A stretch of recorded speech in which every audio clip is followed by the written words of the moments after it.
한 해 많은 일들이 있었습니다. 이외에도 뭐 여러 가지 사건들이 있었죠. 특별히 요소수가 이렇게 품귀 사태가 있었습니다. 반도체 품귀 대란이 있었고, 그리고 가상자산 열풍, 그리고 박근혜 전 대통령과 삼성의 이재용 그 회장 사면 등 아주 많은 일들이 2021년에 우리 사회에 있었던 것을 볼 수 있습니다. 교수신문이 뽑은 2021년 올해의 사자성어로 묘서동처라는 사자성어가 이렇게 뽑혔습니다. 묘서동처, 무슨 말이냐면 고양이와 쥐가 함께한다, 이런 의미를 가지고 있습니다. 고양이와 쥐가 자리를 함께한다는 뜻으로 도둑을 잡을 사람이 도둑과 함께했다라는 그런 의미입니다. LH 사태나 사법부의 행태를 보면 정말 그런 것 같습니다. 이렇게 2021년 되돌아보면 정말 많은 다사다난했던 그런 한 해였습니다. 그렇지만 그 한 해도 이제 몇 분 후면 다 저물게 됩니다. 코로나19의 팬데믹 상태가 곧 종식되리라, 그렇게 생각을 하고 어쩌면 2021년을 시작했는데 그 기대에 미치지 못하고 아직도 그 기세가 꺾이지 않고 그렇게 코로나19로 인해서 어려움을 겪고 있는 것이 사실입니다. 그러나 뒤돌아보면 이런 어려움 속에서도 정말 많은 은혜를 하나님께서 우리에게 베풀어 주셨음을 볼 수 있습니다. 특별히 올 한 해 이런 어려움 속에서도 우리 교회에 하나님께서 많은 은혜를 베풀어 주셨구나 하는 생각을 해보았습니다. 우리는 2021년 하나님의 말씀, 내 영혼의 보약이라는 그런 표어를 가지고 한 해를 시작했는데, 정말 열심히 성경을 통독하면서 어느 해보다 하나님의 말씀을 가까이 하고 또 말씀을 깊이 묵상하는 그런 한 해가 아니었나 하는 생각을 해봅니다. 우리가 100독을 목표로 했는데 수요일까지 내신 분들 다 해서 145독을 했더라고요. 참 감사했습니다. 그리고 어려운 가운데서도 우리 교회에 좀 식당이 부족하고 또 휴식 공간이 좀 부족했는데 쉴만한 물가를 잘 이렇게 건축했습니다. 어려움 속에서도 그런 일이 있었죠. 그리고 얼마 전에 목사 희힘과 세 분의 장로님들도 세웠습니다. 그리고 여전도회와 권사회를 중심으로 반찬 나눔 봉사를 했죠. 그래서 지역의 어려운 분들에게 주의 사랑을 전하고 위로를 전하는 그런 일들을 했습니다. 어제는 그 한 통에 이렇게 등기 우편이 배달이 왔습니다. 뜯어보았더니 이런 그 편지 내용이 쓰여져 있었습니다. 제가 한번 읽어보겠습니다. 안녕하세요. 저는 교회를 다니지는 않으나 작은 마을에서 큰 정성으로 지역사회에 희망과 사랑을 전하는 운주교회와 신도님들께 존경과 사랑의 마음을 전합니다. 연말연시를 맞이하여 불우이웃에게 조금이나마 도움이 될까 하여 보내드리오니 정성으로 받아주시면 감사하겠습니다. 새해에는 더욱더 발전하고 신뢰받는 운주교회가 되시기를 기원드립니다. 2021년 12월 29일 내장선 마을 강제구 드림, 이렇게 해서 등기 우편이 왔습니다. 그리고 편지를 이렇게 열어보았더니 금일봉 30만 원이 들어 있었습니다. 이 편지를 받고 참 감사하기도 하고 또 한편으로는 참 뿌듯하기도 하더라고요. 어떻게 보면 교회의 작은 그런 섬김이었지만 이 섬김에 이렇게 감사를 하고 감격을 하고 본인도 돕고 싶다고 금일봉을 이렇게 보내오는 그 손길을 보면서 많은 생각들이 들었습니다. 하나님께서 참 이 사역을 기뻐하시는구나. 이 사역을 통해서 정말 이 또 지역민들에게 그래도 조그마한 우리가 감동과 또 울림을 주었구나 하는 생각을 해보면서 더 열심히 더 정성껏 섬겨야 되겠다 하는 마음도 갖게 되었습니다. 여러분, 올 한 해를 돌아보면 정말 모든 것이 하나님의 은혜였습니다. 하나님의 도우심이었죠. 하나님께서 매 순간순간마다 정말 우리를 인도해 주셨고 도와주셨기 때문에 우리가 오늘 여기에 이렇게 앉아서 예배하고 또 영광 돌릴 수 있는 거 아니겠습니까? 이제 몇 분 후면 2022년 새해가 됩니다. 새해도 우리 운주교회가 더욱 하나님의 기쁨과 영광을 드러낼 수 있기를 소망합니다. 새해 우리에게 주신 하나님의 말씀은 오늘 본문인 사도행전 1장 8절 말씀입니다. 이 말씀은 예수님께서 하늘로 승천하시기 전에 제자들에게 주신 최후의 명령이죠. 이 말씀 우리가 너무나도 그동안 많이 듣고 또 읽어본 말씀이 아닐까 싶습니다. 6절에 보면 제자들은 예수님께 그렇게 말씀합니다. 주께서 이스라엘 나라를 회복하심이 이때니까 하고 묻죠. 이때 왜 이렇게 제자들이 물었을까요? 그것은 당시 유대인들은 메시아가 오시는 때가 되면 때가 바로 세상 종말의 때이고 또 메시아가 오면 모든 불의와 세력을 다 그 메시아가 물리쳐 주시고 메시아 왕국이 도래될 것이다. 세워질 것이다. 이렇게 믿었습니다. 메시아가 그 땅 가운데 오시면 모든 그 불의한 세력들 한 방에 다 물리쳐 버리고 이스라엘 땅에 메시아 왕국을 세우실 것이다. 이런 믿음을 갖고 있었다라는 거죠. 이것은 제자들도 예외가 아니었습니다. 그런데 예수님께서 죽음을 이기시고 다시 부활하셔서는 제자들에게 예루살렘을 떠나지 말고 내게 들은 바 아버지의 약속하신 것을 기다리라 이렇게 말씀하시죠. 제자들은 이 말씀을 곧 주님께서 메시아 왕국을 건설할 것이란 그런 말씀으로 받아들였습니다. 그래서 그들은 자연히 그때에 대해서 질문한 것이죠. 어느 때가 주님이 약속하신 때냐는 겁니다.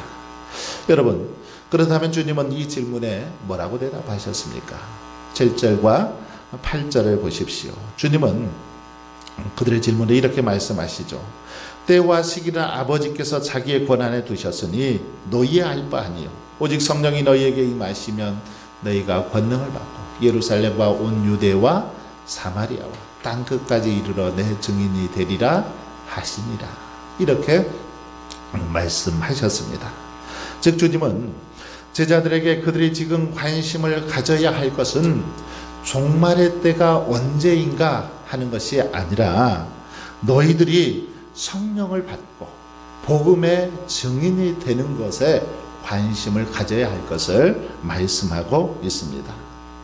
여러분, 주님의 이 말씀은 굉장히 중요합니다. 지금 우리가 관심을 가져야 할 것은 종말의 때가 언제인가 하는 것이 아니라는 것입니다.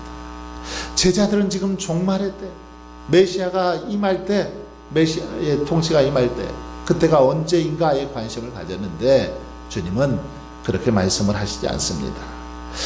종말의 때가 언제이냐 이것에 관심을 가져서는 안 된다는 거죠. 복음서를 보면 주님께서는 이 종말의 때와 관련해서 그런 말씀을 하시죠. 이 종말의 때, 이 시기는 아들도 모르고 천사도 모르고 오직 하늘의 아버지만, 하나님 아버지만 아신다라고 그렇게 말씀하셨습니다. 그리고 모든 그 주권은 오직 하나님께 속해 있다라고 그렇게 말씀하셨죠. 따라서 우리가 그때에 관해 관심을 갖고 그때를 알고자 하는 것처럼 어쩌면 어리석은 것도 없습니다. 하나님께 속해 있는 것인데 예수님도 모르고 천사도 모르는데 굳이 그것을 알려고 하는 것은 어리석은 일이라는 것입니다. 어쩌면 그것은 시간과 정력만 낭비하는 것이요 아무런 유익도 주지 못하더라는 거죠. 그러므로 우리는 종말의 때에 대해서는 하나님께 맡겨두고 대신에 복음 증거에 힘써야 될 줄 믿습니다. 여러분, 우리가 예수님을 구주로 믿는 이상 우리가 구원받는다라는 것은 어떻습니까? 불변의 진리이죠. 예수 믿으면 구원받습니다. 예수님께서 약속하셨기 때문이죠. 누구든지 예수 그리스도를 믿기만 하면 구원받는 것, 이건 불변의 진리입니다. 아무도 이 사실을 바꾸지 못하죠. 때문에 세상의 종말이 오늘 오든지 내일 오든지 아니면 미래의 어느 시점에 오든지 이건 문제가 될 게 없는 것이죠. 그렇게 중요한 것이 아닙니다. 다만 우리가 알 것은 세상의 종말, 즉 영원한 메시아 왕국이 임하기 전에 오늘 우리들이 해야 할 일이 있다라는 것입니다. 메시아의 왕국이 임하기 전에 우리가 수행해야 할 일들이 있다라는 거죠. 그것이 무엇입니까? 바로 복음 증거이죠. 세상 종말은 어느 날 갑자기 오는 것이 아닙니다. 그때가 도적같이 불시에 찾아오는 것은 사실이지만 그 전에 반드시 거치는 과정이 있죠. 마태복음 24장 14절에서 주님은 그렇게 말씀하십니다. 이 천국 복음이 모든 민족에게 증언되기 위하여 온 세상에 전파되리니 그제야 끝이 오리라.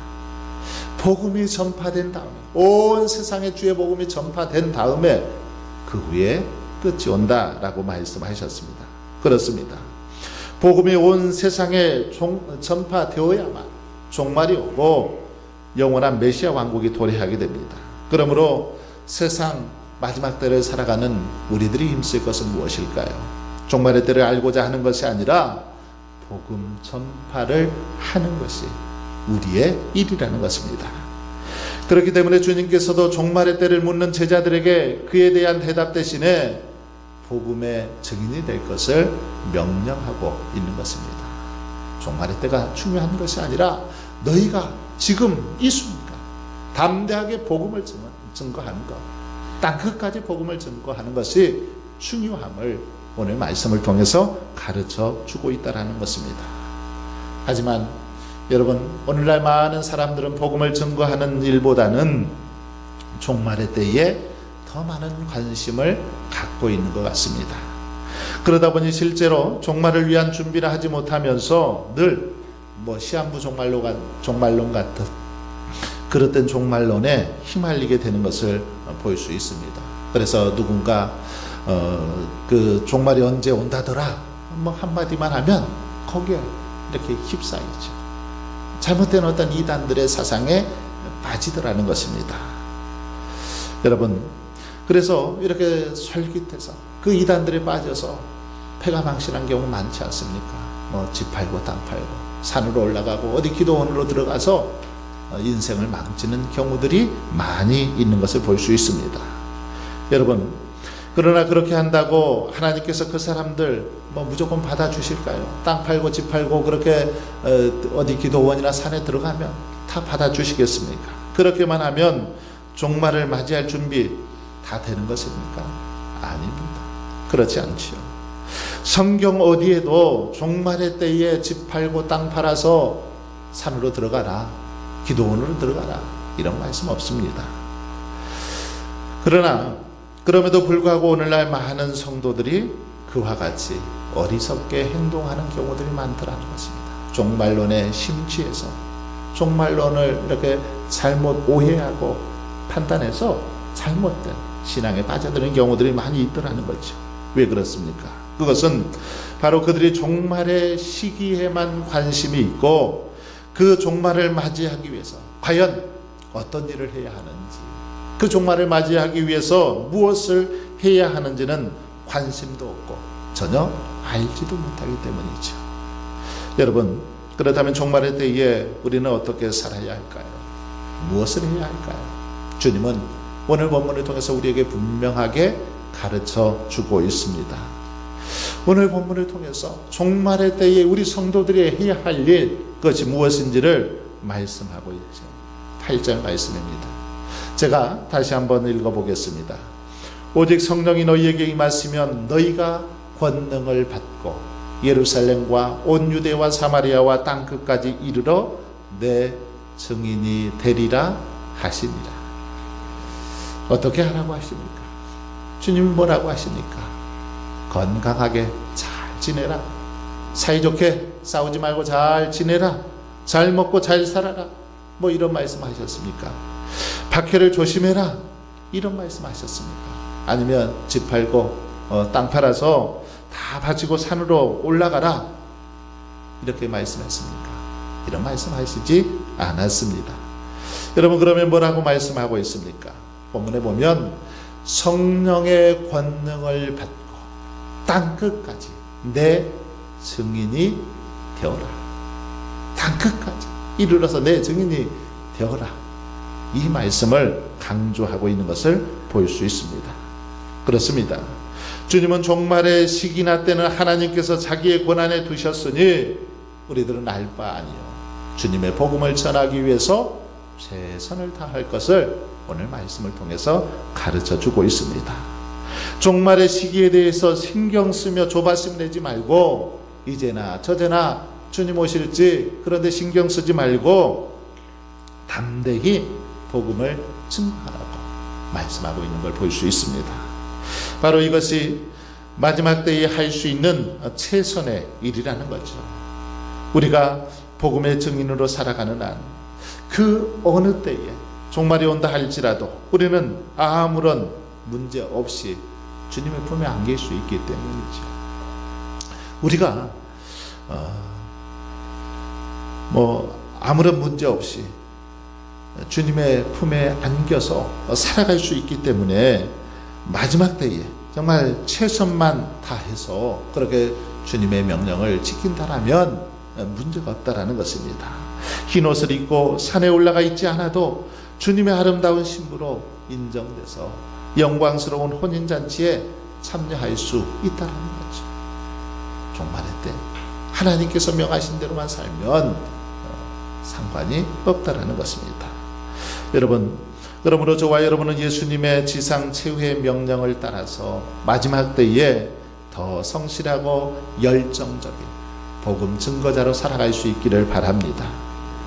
사도 바울도 후배 동역자 디모데를 향해서 이렇게 권면했습니다. 너는 말씀을 전파하라. 때를 얻든지 못 얻든지 항상 힘쓰라. 범사의 오래 참음과 가르침으로 경책하며 경계하며 권하라.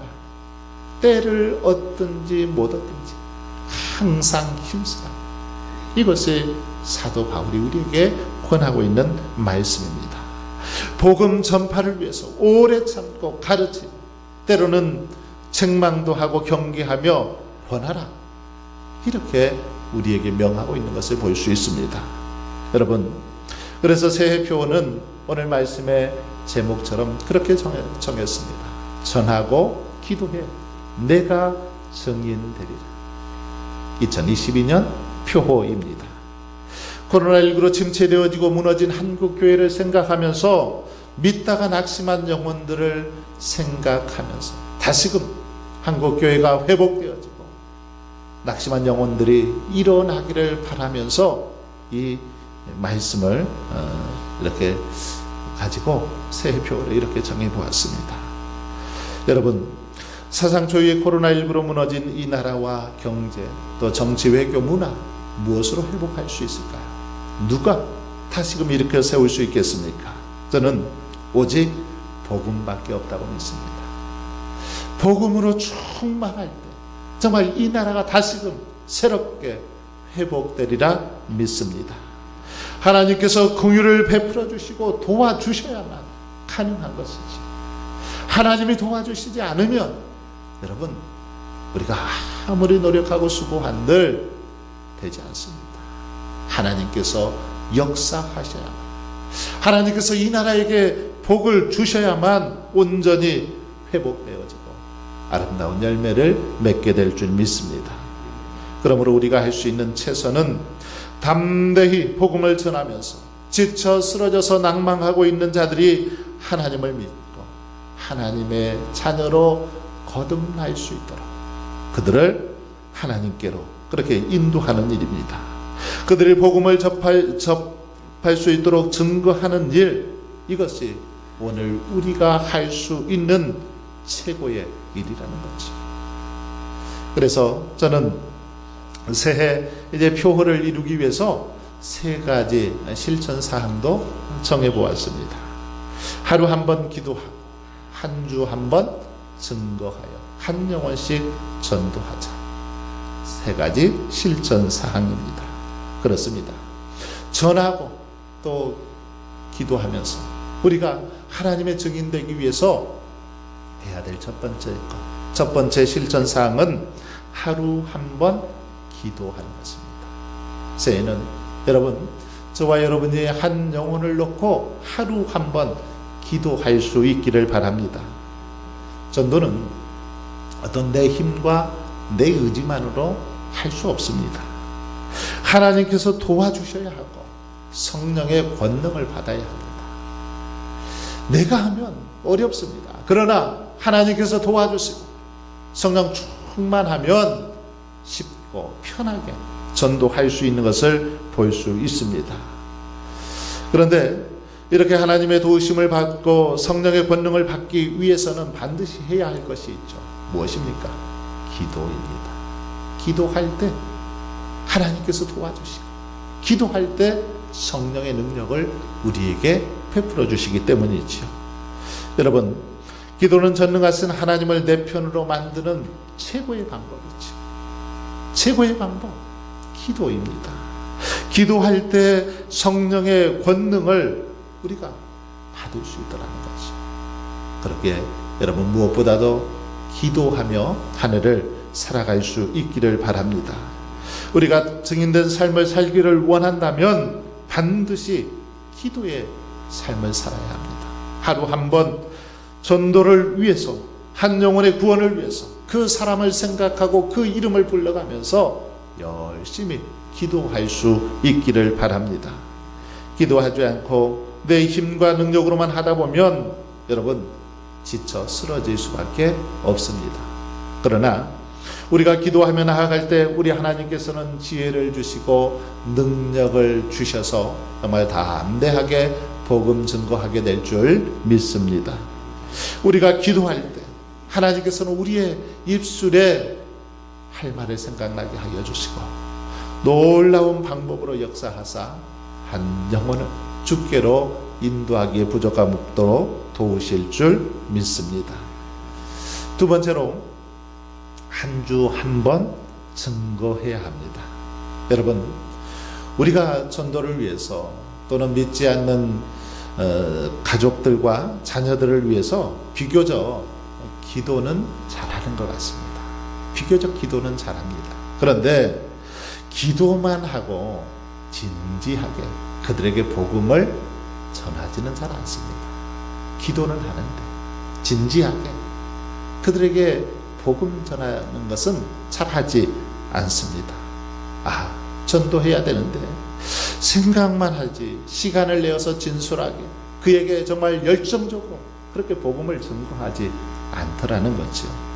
그러니 여러분 열매가 없는 것입니다. 우리의 생각과 기도가 우리의 입술을 통해서 증거되지 않으면 결코 능력이 나타날 수 없습니다. 증거하지 않고는 전도의 역사가 일어날 수 없는 것이죠. 그러므로 저와 여러분은 한 영혼을 품고 이제 기도했다라면, 기도한다면 새해에는 한 주 정말 한 번 이상 담대하게 복음을 제시할 수 있기를 바랍니다. 여러분이 만난 예수님을 소개하고 자랑하고 간증하십시오. 예수님을 믿었더니 내게 어떤 변화가 일어났다. 예수님을 믿었더니 어떤 일들이 이러이러하게 좋은 일이 많이 생겼다. 자랑하는 것입니다. 전화를 통해서, 문자를 통해서, 편지를 통해서도 좋습니다.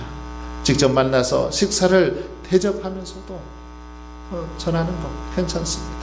수단과 방법을 어쩌면 가리지 않고 최소한 한 주 한 번 이상 복음을 여러분 전할 수 있기를 바랍니다. 복음을 제시할 때 놀라운 역사가 일어나기 때문이죠.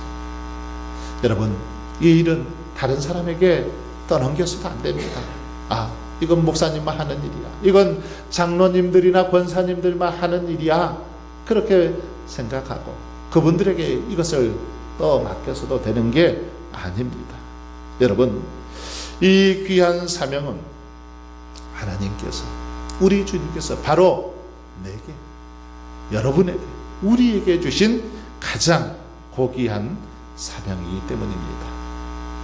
사랑하는 성도 여러분, 그러므로 2022년 새해에는 표호처럼 전하고 기도하며 내가 정말 복음의 산 증인들이 다 되실 수 있기를 바랍니다. 그래서 새해에는 우리 모두가 정말 한 영혼씩 전도하여 하나님께는 영광이요 우리 교회가 더욱 부흥하고 성장하는 그런 복된 한 해가 될 수 있기를 주님의 이름으로 축원합니다.